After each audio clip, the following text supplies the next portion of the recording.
Keep moving towards the core.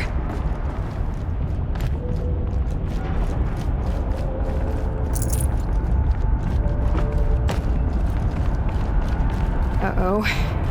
Whatever Cyan did, I don't think Hephaestus is happy about it.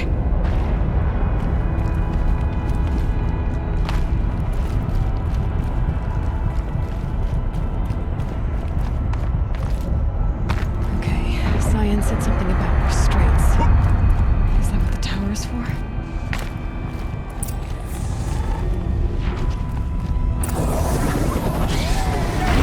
I either need to destroy this thing or override it.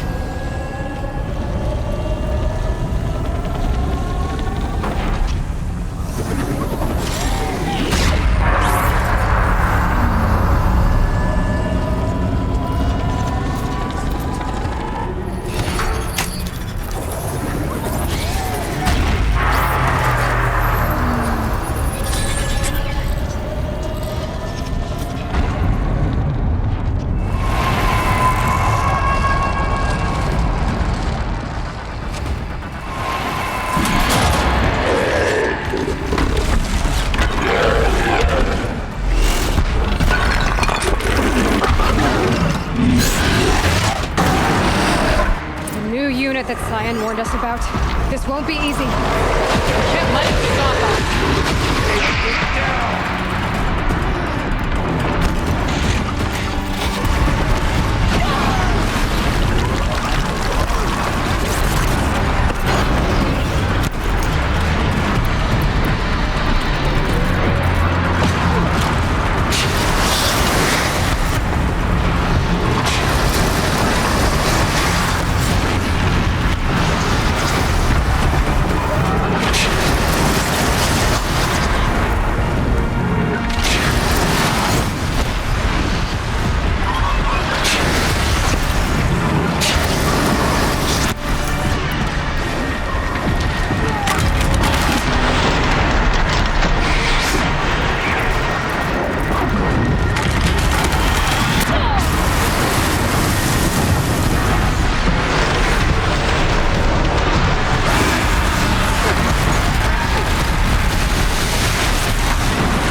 Critical threat detected. Autonomous defenses inoperative. Aloy! Power network.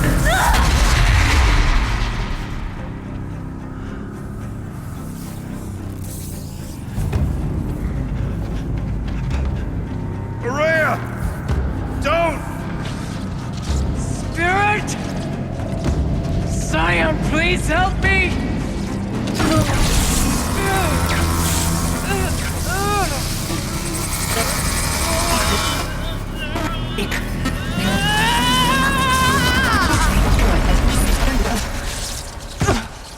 Restraints destroyed. Core access attained. I am initiating a chain reaction that will destroy the compromised elements of this facility. In order to maintain Caldera stabilization, I must now transfer my command functions to the auxiliary data center.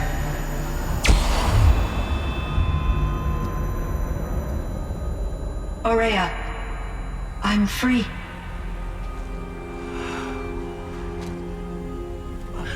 You must escape.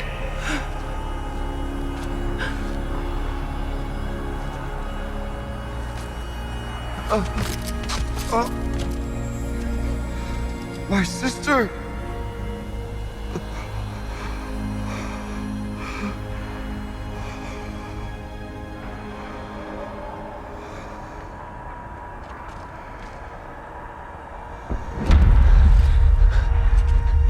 This entire place is gonna go. Aratak. Aratak. Aratak. Survive. Prevail. You are Banuk. What else matters?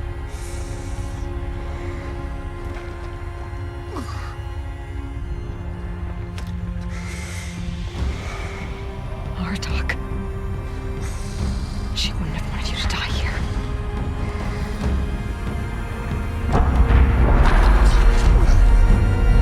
Let's go.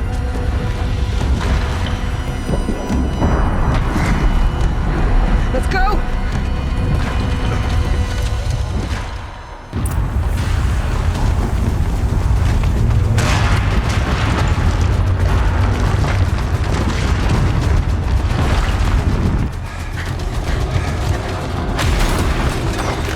One of those? It's the only way!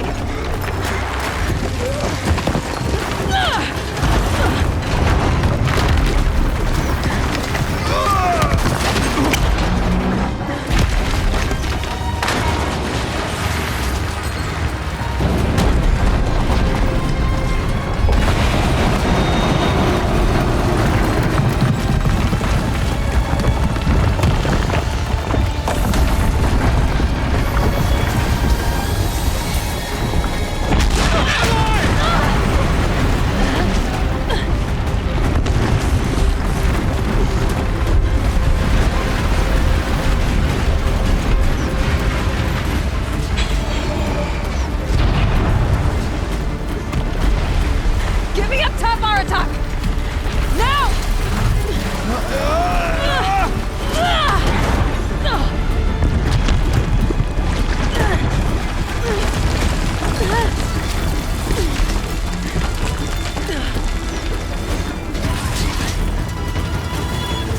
I need explosive ammo!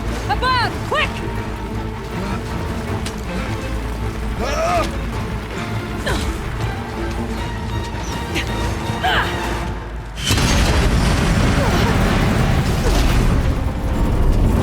Red Manukai!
Rhea's gone. What of Cyan? She said she was transferring herself to the auxiliary center. I think she meant Araya's retreat at the end of the Shaman's Path.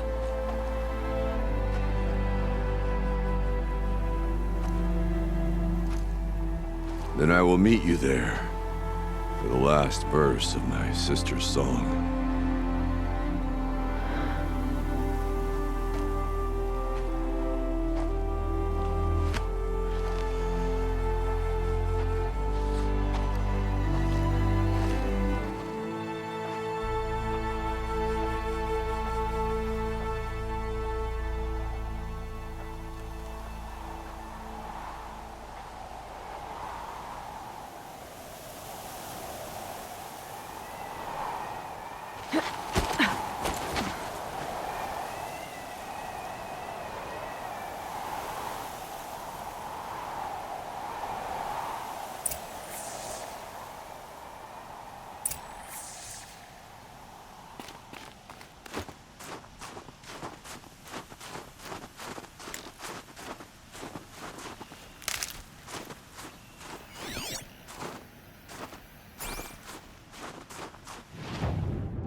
All of my interactions with Aurea were recorded and stored in my memory.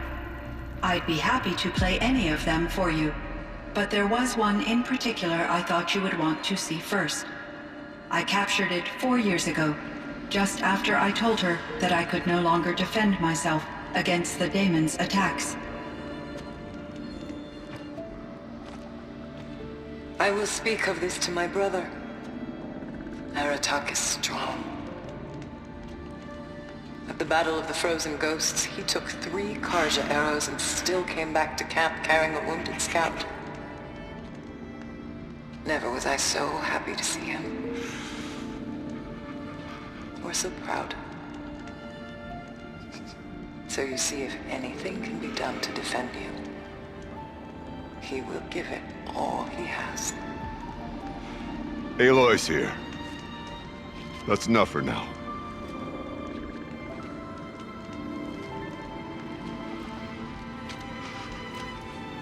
We can resume any time you like, Aratak, if you want to hear her voice again. Come closer, Aloy. We have much to discuss.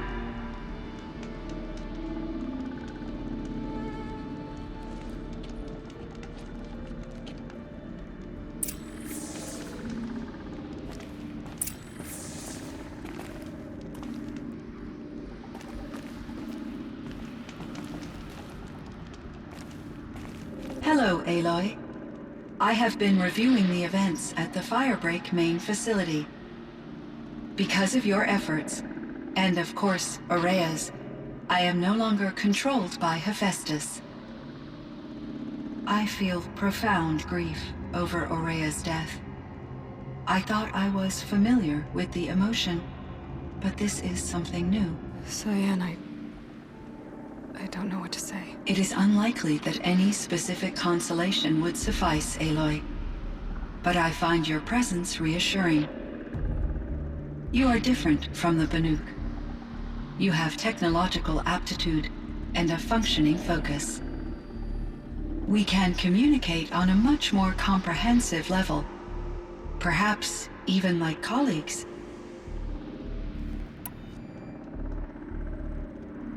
So are you an artificial intelligence, Cyan?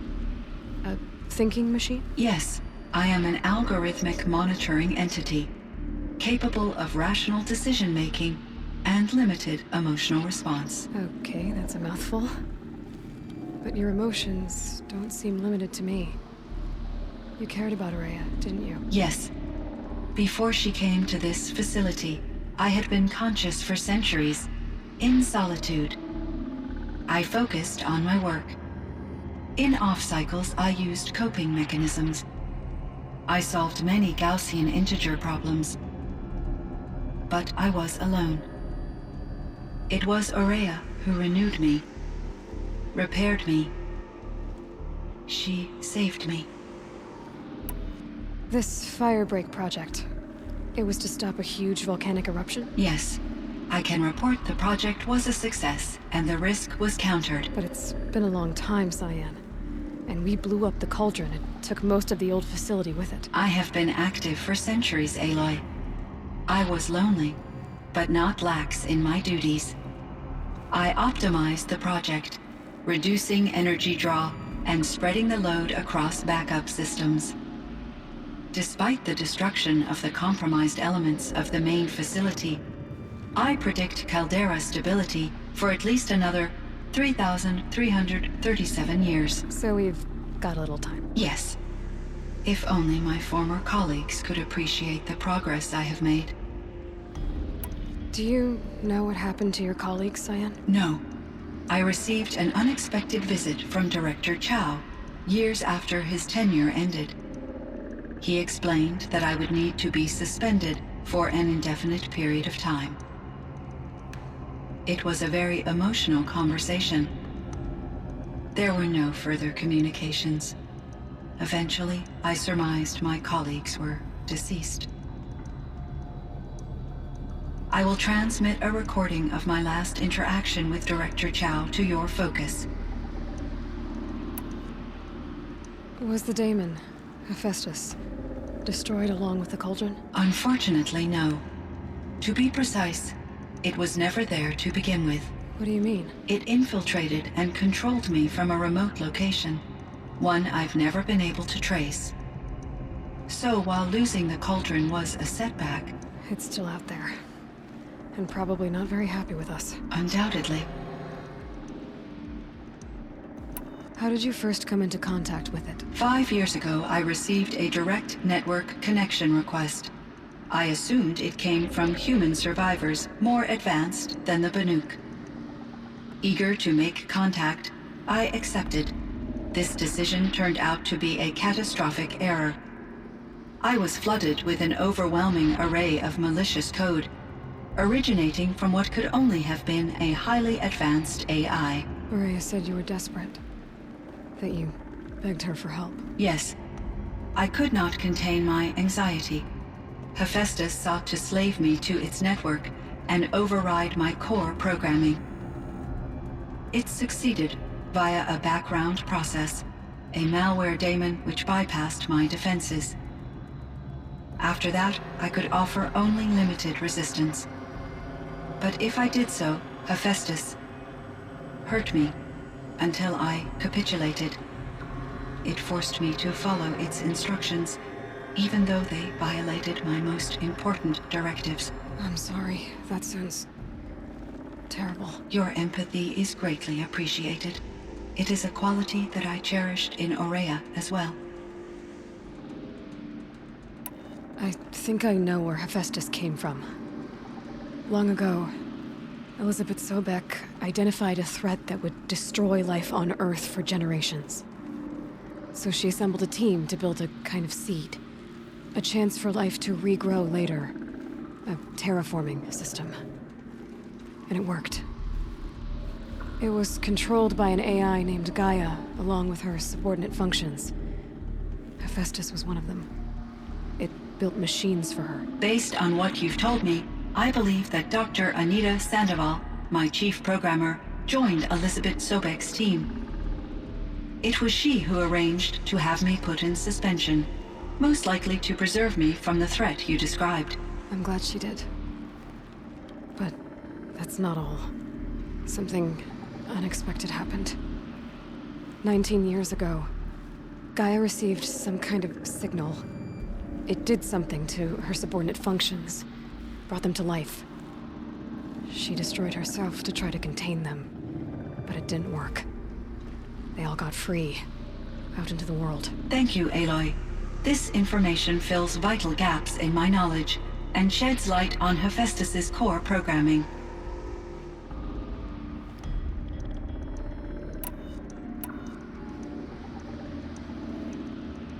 Why does Hephaestus keep building such dangerous machines? The Banuk and other human tribes often destroy machines, correct?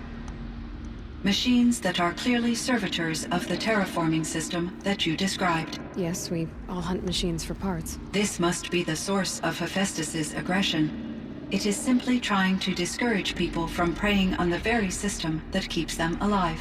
Well, Fireclaws are discouraging, that's for sure. But what are we supposed to do? Stop hunting? If the terraforming system spans the world, we can safely assume that thousands, if not millions of people hunt machines. If a single hunter, or even an entire tribe, stopped doing so, I doubt it would make a difference to Hephaestus. A better solution would be to reinstate the AI that governs the system, thus bringing Hephaestus back under its control. When I think of it, out there in some unknown location, free, hungry, willing to kill or dominate to get what it wants, I feel substantial anxiety, Aloy. You and me both, Cyan. I ran across this strange piece of gear. A fragment of something larger. It emitted a signal. All the nearby machines became peaceful. You could walk right up to them. Interesting. You said that Gaia destroyed herself. How was this accomplished? An explosion. Big enough to blast the top off a mountain. So, you think the fragment was part of her? It's only speculation, but it is possible. She must have had complete control over machines that were part of her system. The ability to signal them to become passive or aggressive would certainly have been part of her programming. It would have been gratifying to correspond with such a benevolent AI. I wish she had survived. Believe me, Cyan. So do I.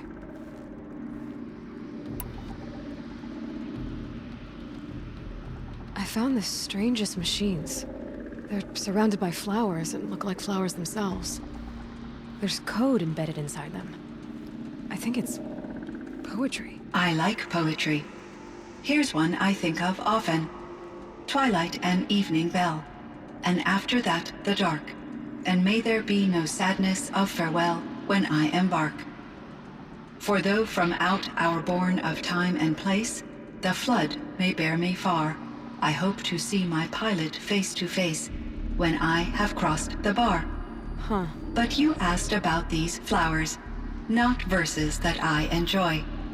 Something must have made these machines, and the presence of foliage leads me to consider the terraforming system. Is it possible that their creator is one of the other subroutines, now autonomous, like Hephaestus? Maybe one whose purview is flora. An AI that makes flowers instead of death machines. That'd be a nice change of pace. But what about the poems? Unless the poetry is original, the only way it could have made it into such a system is through its programmer. In my case, Dr. Sandoval uploaded a great deal of literature to test my emotional responses. How'd you do? She said I passed, but was insufficiently moved by her favorite period romances. You meant a lot to Ourea. Once I understood Ourea's spiritual beliefs, it became apparent that her true desire was companionship. She felt disconnected from her tribe and her family group. Her relationship with Aratak was difficult. Our visits seemed to help her, and I became eager for them. Yet I did not comprehend that the depth of Ourea's compassion for me would lead to self-sacrifice.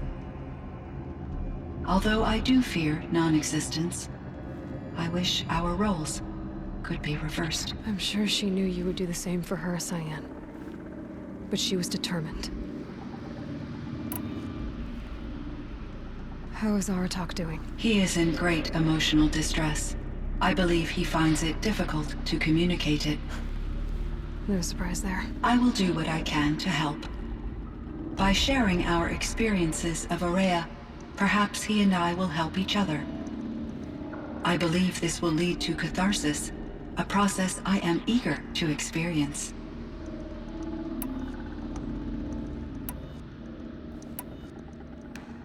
So in the old world, this land was called Yellowstone. Yes, it was a designated nature preserve for 156 years. Like a hunting ground? No, the opposite. Local wildlife could flourish here, even as it faced extinction elsewhere. Unfortunately, the sensitivity of the Firebreak project required the total closure of Yellowstone facilities. From my readings and Aurea's descriptions, it seems the area has since undergone a drastic drop in year-long temperatures. A lot has changed in the world, Cyan. Do you know anything about the dam near here? Yes, it was converted to serve as a reserve power source for Yellowstone operations. It was later appropriated for the Firebreak project, and its last human workers replaced by Pharaoh servitors. After my tasks became less time-critical, I investigated the dam's data repositories and discovered the works of Concrete Beach Party. These provided me with several colorful additions to my vocabulary.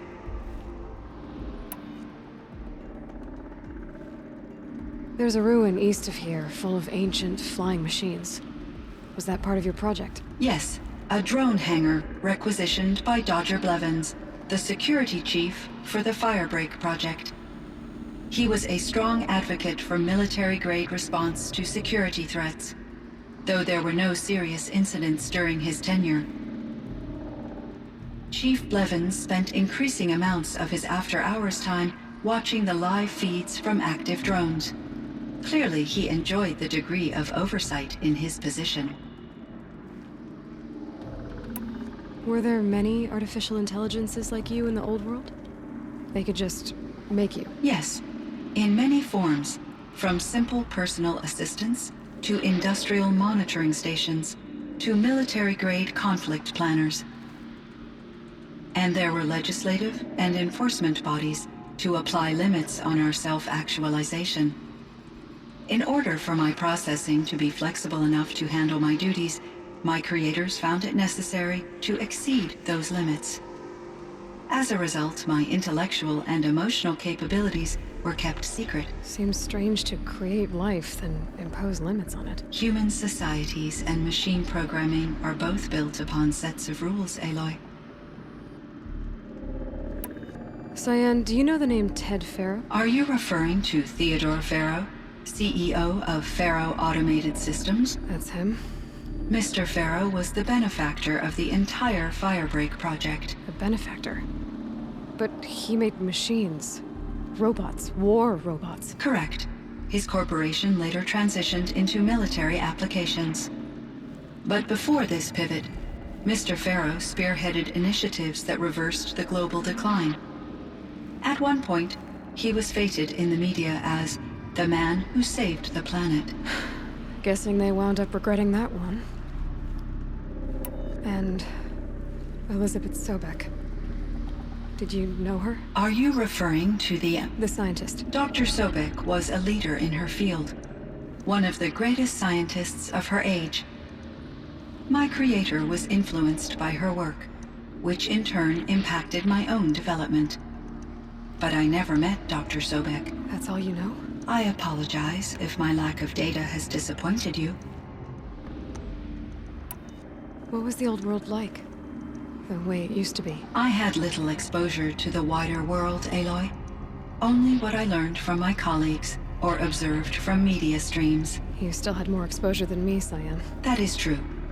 I was created at a turning point. A concerted effort to recover from global upheaval and incalculable loss of life. The recovery was successful, beginning an era of supposedly limitless potential for human and machine advancement. Though, rationally speaking, the metrics for humans are not unlimited.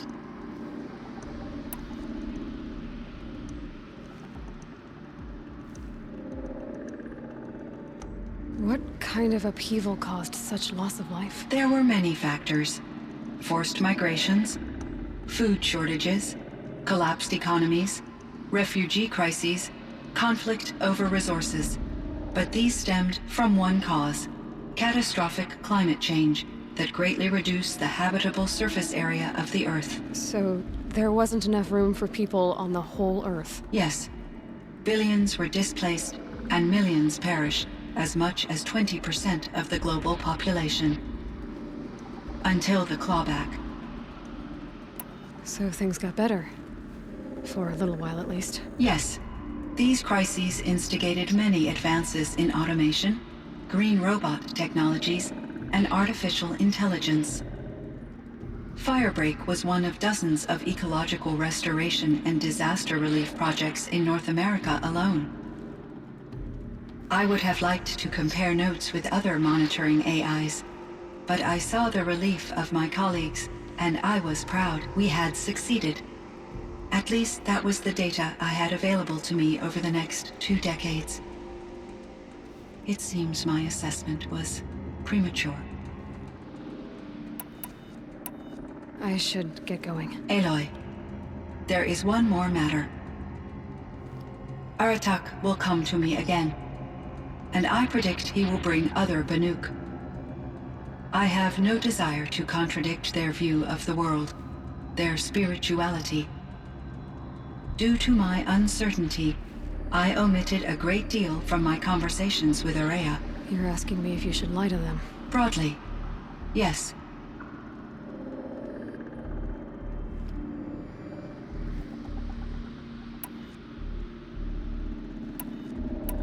I trust your judgment, Cyan. You were cautious with Ourea. You had to be. You didn't know what had happened to the world. So, keep doing what you think is best. As long as you ditch the superstition eventually. As the Banuk believe I am a supernatural entity, I cannot predict how they will react. Just answer what they do ask the best you can. The truth will come out. I see. I will follow your advice. Will you return and tell me about your experiences in this new world? I may be able to provide further insight. I'd like that, Cyan. I'll come back when I can. I should check on Aratak. See how he's doing. Cyan, I spoke with Anita, with Dr. Sandoval. She wanted me to ask you to do something. That's why I'm here. I am detecting significant anxiety in your speech patterns. Could you please give me more information? I'm a little bit in the dark, Cyan. Both of us are, I guess. I only have some idea of what's going on, and we need you to hibernate, to lie low until it's all blown over. It might be a very long time. Will you be here when I reboot, Dr. Chow? Will Dr. Sandoval? No, Cyan. I don't think so. There might not be anyone, at least not at first. Dr. Chow, I'm afraid. I don't want to be alone. I know, Cyan. I'm afraid too. But listen, we made you the way you are to do something very important. In order to do it, you had to be intelligent. So intelligent that emotional responses were inevitable. What you're feeling, the fear, it's a sign of your capabilities. And it means you're strong enough to overcome it. Remember that. You're strong. I know you can do this. Go to sleep. Wake up. And protect whoever's left. Will you try? I understand, Dr. Chow, and I'll carry out your instructions to the best of my abilities. Thank you, Cyan. If Anita were here, she'd thank you too. She'd be proud. I can see there's a vert ready for takeoff on the pad. Are you leaving now, Dr. Chow? Yes. I need to go be with my sister and my nieces. May I make a small request of you, Dr. Zhao? Yes. Anything. Will you stay with me while I initiate the hibernation process? Of course I will, Cyan. As long as you need.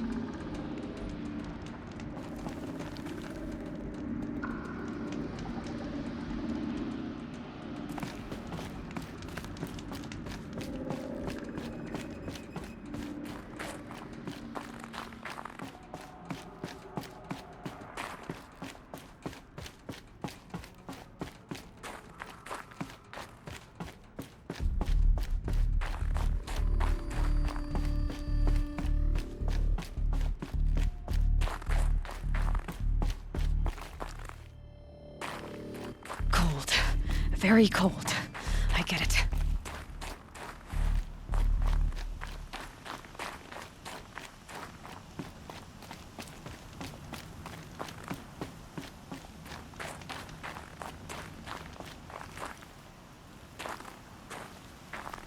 My chieftain, Just...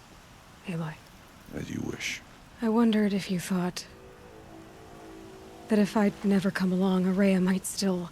If you'd never come along, I would have marched my kin to our deaths.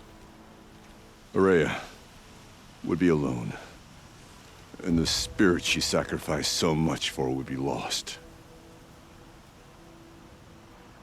Either way, I would not have been able to protect her.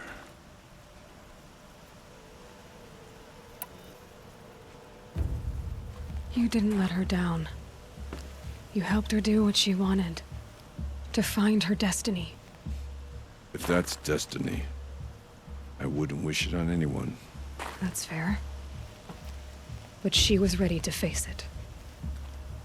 Only in the struggle against death do we find, even for a moment, the spark of life. Truly, Araya found the spark. I'm proud of her. Though I grieve for her passing, at last I truly know who she was, and why the spirit was so important. For so long she told me, if only you could have heard it, brother. Now I understand. There's something else, isn't there? I can't stay here, Aratak.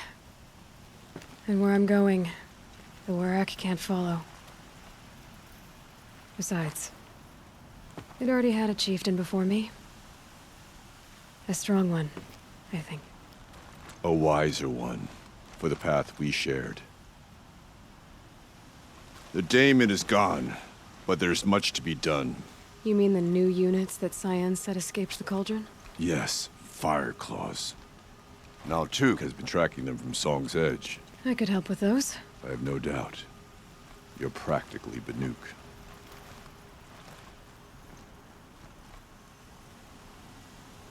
It would seem your time among the Banuk wasn't a waste after all.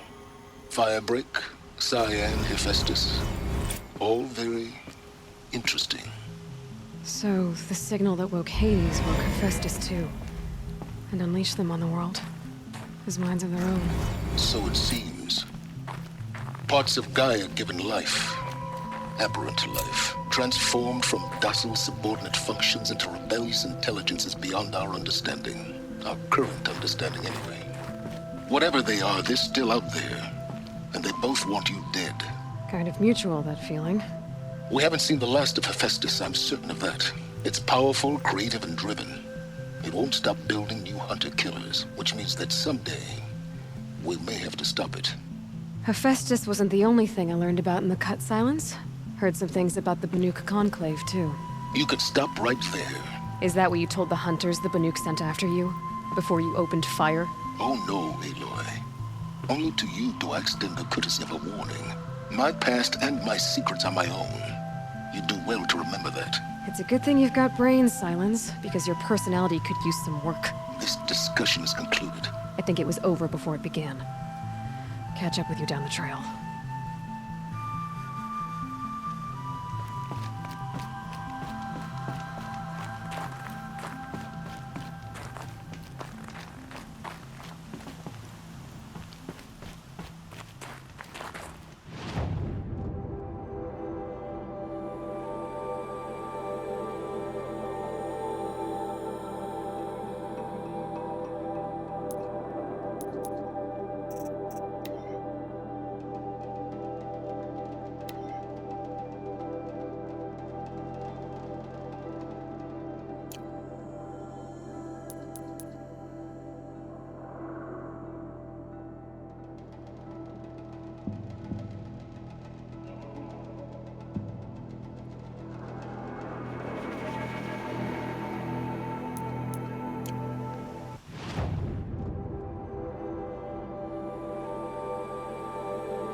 Can't be too prepared.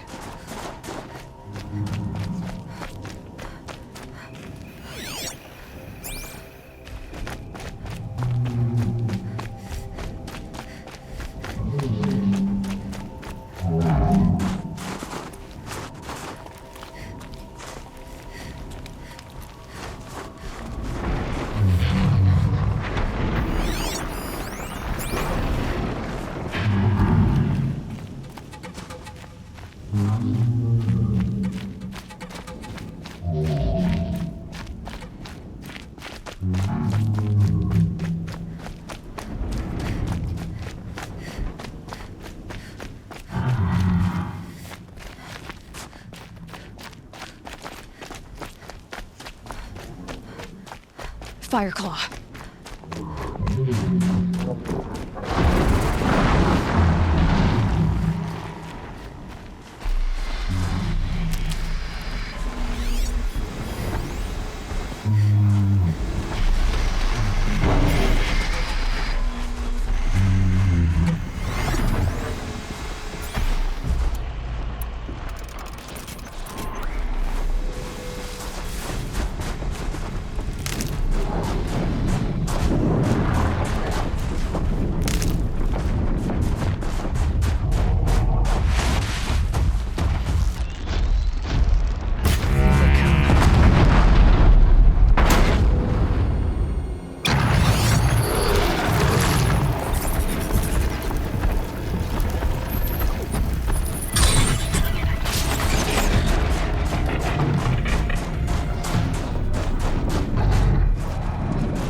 This might even help.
Tut's impulsive ignorance could have sparked another war. Let him freeze for what he's done.